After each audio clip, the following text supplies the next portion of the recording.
السلام علیکم۔ اشفاق احمد صاحب فرماتے ہیں کہ ایک گاؤں میں ایک باپردہ خاتون رہتی تھی جس کی ڈیمانڈ تھی کہ شادی اس سے کرے گی جو انہیں باپردہ رکھے گا، اگر وہ مجھے پردے سے نکالے گا تو میں اسی دن طلاق لے لوں گی۔ حتیٰ کہ اس کے رشتے دیکھنے کے لیے 300-400 گھروں سے رشتے آئے جن میں کافی تگڑے لوگ بھی شامل تھے، لیکن اس کا رشتہ نہ ہوا۔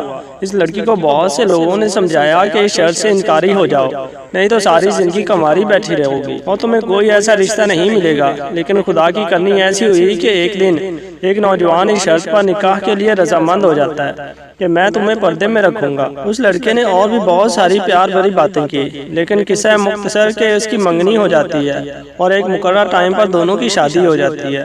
وقت گزرتا رہا، یہ عورت پردے میں رہتی اور دونوں کا باہمی پیار محبت کافی زیادہ ہوتا۔ وقت اتنی تیزی سے گزرا کہ 2 سال ہو گئے، یہاں تک کہ ایک بیٹا ہو جاتا ہے۔ ایک دن شوہر کہتا ہے کہ میں سارا دن کھیتوں میں کام کرتا ہوں، کھانے کے لیے مجھے گھر آنا پڑتا ہے، میں بہت زیادہ تھکا ہوا ہوتا ہوں اور تمہیں بھی معلوم ہے کہ یہ کام کتنی مشقت مانگتا ہے۔ تم جانتی ہو کہ ہمارے گھر سے ہمارے کھیت کتنے دور ہیں، مجھے اتنی گرمی میں اتنی مشقت برداشت کرنی پڑتی ہے، میں پیاس سے بھی نڈھال ہو جاتا ہوں اور جس سے وقت کا ضیاع بھی ہوتا ہے۔ تو مجھے کھانا کھیتوں میں دے جایا کرو، جس کا فائدہ یہ ہوگا کہ میں تھوڑے ٹائم میں زیادہ کام کر سکوں گا، مجھے گرمی بھی برداشت نہیں کرنی پڑے گی اور آنے جانے کا وقت بھی ضائع نہیں ہوگا، وہ سب بچ جائے گا جس سے میں تھوڑا زیادہ کام کر لیا کروں گا۔ بیوی راضی ہو جاتی ہے۔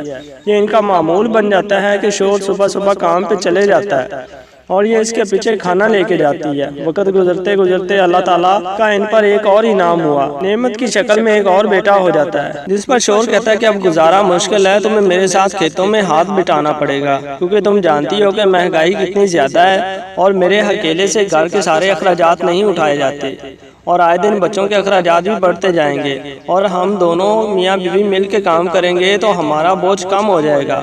یوں بیوی بھی مان جاتی ہے اور اس طرح وہ باپردگی سے نیم پردے تک پہنچ جاتی ہے اور تیسرے بیٹے کی پیدائش پر اس کا شوہر مکمل بے پردگی تک لے آتا ہے، یہاں تک کہ اس کی یہ بیوی اپنے ہمسایہ گھروں میں بغیر پردے کے آنے جانے لگتی ہے۔ کوئی نمک وغیرہ کوئی سالن وغیرہ لینے دیتے تو بغیر پردے کے گاؤں میں کوئی غمی خوشی ہوتی بھی یہ پردے کا اہتمام کرنا بھول جاتی۔ اس طرح بولی کہ اسے یاد بھی نہ رہا کہ میں کبھی پردہ کیا کرتی تھی۔ وقت گزرتا رہا یہاں تک کہ اولاد جوان ہو جاتی ہے۔ ایک دن یوں ہی بیٹھے بیٹھے شوہر ہنسنے لگتا ہے، بیوی سبب پوچھتی ہے تو کہتا ہے کہ بڑا تو پردہ کرتی تھی، آخر کار تیرا پردہ ختم ہو گیا، کیا فرق پڑا پردے اور بے پردگی کا، زندگی تو اب بھی ویسے ہی گزر رہی ہے۔ اس کی بیوی نے پہلے اسے الفاظوں میں سمجھانے کی کوشش کی، لیکن جب دیکھا کہ اس کی باتیں اس کے ساتھ سے گزر جا رہی ہیں تو وہ بولی تم ساتھ والے کمرے میں چھپ جاؤ، میں تمہیں پردے اور بے پردگی کا فرق سمجھاتی ہوں۔ شوہر کمرے میں چھپ جاتا ہے، عورت اپنے بال بکھیرے رونا پیٹنا شروع کر دیتی ہے۔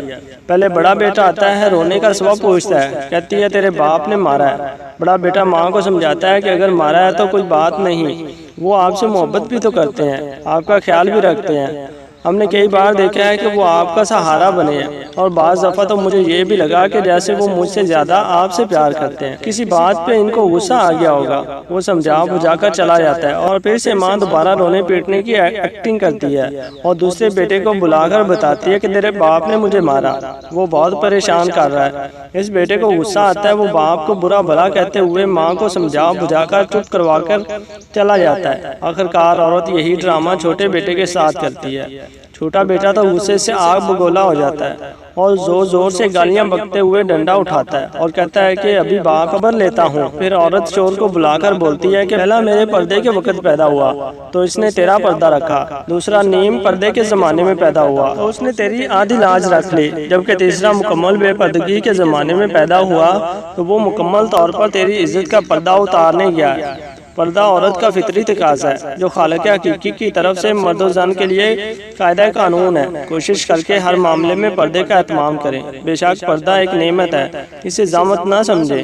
اشفاق احمد صاحب فرماتے ہیں کہ بعض دفعہ خاوند چاہتا ہے کہ میری بیوی پردہ کرے، سسرال والے بھی چاہتے ہیں کہ ہماری بہو جہاں بھی آئے پردے میں آئے جائے۔ تو بعض دفعہ میکے والے یہ کہتے ہیں کہ ہماری بیٹی پردے کا سختی سے اہتمام کرے، لیکن سوال یہ پیدا ہوتا ہے کہ دونوں میاں بیوی میں سے بعض دفعہ ایک کہتا ہے کہ تو پردہ کر، جبکہ دوسرا فرد اس کی مخالفت کرتا ہے، اور بعض اوقات یہ بات بھی سننے میں آئی ہے کہ بس نیت صاف ہونی چاہیے۔ اشفاق صاحب فرماتے ہیں کہ میرا ایسی سوچ رکھنے والوں کو ایک چھوٹا سا پیغام ہے کہ اگر آپ گڑ کو ڈانپ کر رکھیں تو کبھی بھی اس کے اوپر مکھی نہیں آئے گی، اور جب تک گڑ ننگا رہے گا مکھیاں آتی رہیں گی۔ مکھیوں کو اس چیز سے کوئی غرض نہیں کہ گڑ کی نیت کیا ہے۔